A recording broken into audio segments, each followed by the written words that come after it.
लगातार घाटे से गुजर रही बीएसएनएल के हालात आज इतने बुरे हो चुके हैं कि गाजियाबाद नगर निगम ने बीएसएनएल के खाते को सीज कर दिया है।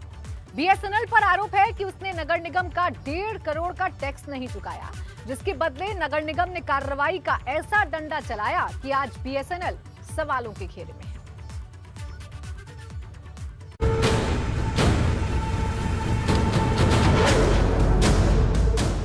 बीएसएनएल 20वीं सदी का एक चमकता हुआ सितारा, एक ऐसी कंपनी जिसके ग्राहक उसके बिना रह नहीं पाते थे।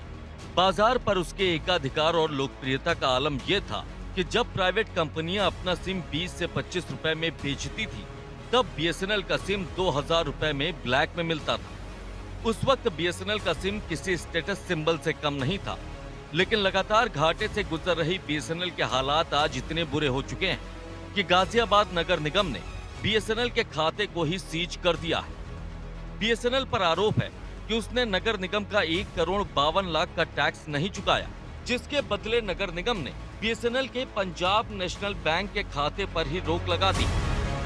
मेरी जानकारी में ये अभी आया है। मैं इस मामले की जो है तहकीकात कराऊंगा कि ये एक एक्सचेंज का है, बहुत सारे एक्सचेंज का है, या जोन वाइज किस तरह से है, तो उसके बाद ही हम कुछ बता पाएंगे। अभी वो भी मैं चेक करा लेता हूँ, मेरी नॉलेज में नहीं है।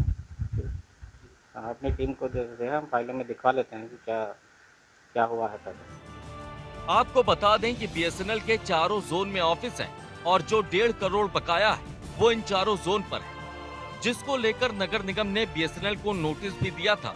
साफ और सीधे शब्दों में कहा था कि जो बकाया है उसे वक्त रहते चुका दिया जाए, वित्तीय वर्ष खत्म हो रहा है, नहीं तो एक्शन होगा।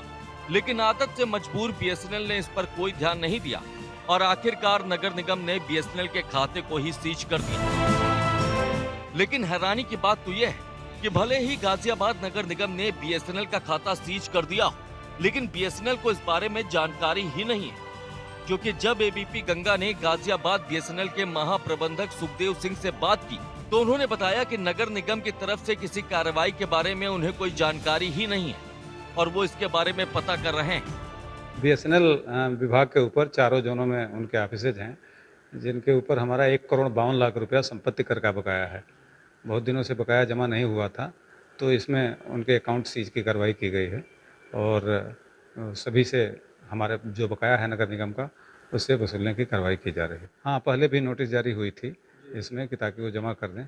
जब जमा नहीं हुआ, वैसे भी वित्तीय वर्ष की समाप्ति की तरफ है और नगर निगम के बकाया की धनराशि संपत्ति कर रियलाइज किया जाना है, इसी क्रम में यह कार्रवाई की गई। एक सरकारी तंत्र का दूसरे सरकारी तंत्र के साथ तालमेल नहीं होना कई सवाल खड़े करता है, लेकिन उससे भी बड़ा सवाल बीएसएनएल की कुंभकर्णी नींद का है, जो लगातार घाटे के बाद भी उठने का नाम नहीं ले रही। और आज ये हालत हो गई कि बीएसएनएल अपने 1,75,000 कर्मचारियों को वेतन तक नहीं दे पा रहा, लेकिन अपनी इस स्थिति के लिए बीएसएनएल खुद ही जिम्मेदार है।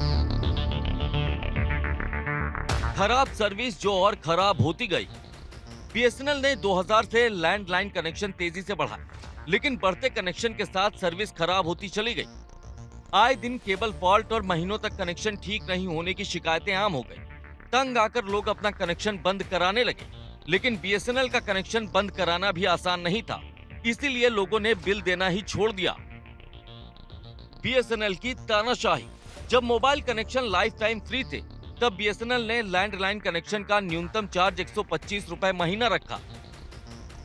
मोबाइल क्रांति में पिछड़ना। दूरसंचार विभाग के आंकड़ों के मुताबिक देश में मोबाइल क्रांति जोर पकड़ने के साथ ही लैंडलाइन कनेक्शन में तेजी के साथ गिरावट हुई। रिलायंस जियो का असर। रिलायंस जियो द्वारा पेश की गई सस्ती मोबाइल डेटा सर्विस से सभी टेलीकॉम कंपनियां प्रभावित हुई, लेकिन बीएसएनएल पर इसका असर सबसे ज्यादा पड़ा। हालांकि बीएसएनएल ने वक्त वक्त पर खुद को बदलने की कोशिश भी की, लेकिन प्रतिस्पर्धा की रेस में एक बार फिर से ये पिछड़ गई तो वापस फिर रफ्तार नहीं पकड़ पाई। मार्च 2018 में कंपनी का घाटा बढ़कर करीब 8,000 करोड़ रुपए हो गया, जो वक्त के साथ साथ और बढ़ता जा रहा है। अब बीएसएनएल के लिए अपने कर्मचारी की सैलरी से लेकर बिल्डिंग का टैक्स दे पाना भी मुश्किल हो रहा है। गाजियाबाद की घटना इसका सबसे ताजा उदाहरण है, लेकिन मुद्दे की बात यह है कि बीएसएनएल पर सरकार हर साल करोड़ों रुपए खर्च करती है और हर साल इतना खर्च होने के बाद भी बीएसएनएल के हालात सुधरने के बजाय बिगड़ते जा रहे हैं। गाजियाबाद से एबीपी के लिए शक्ति सिंह की रिपोर्ट।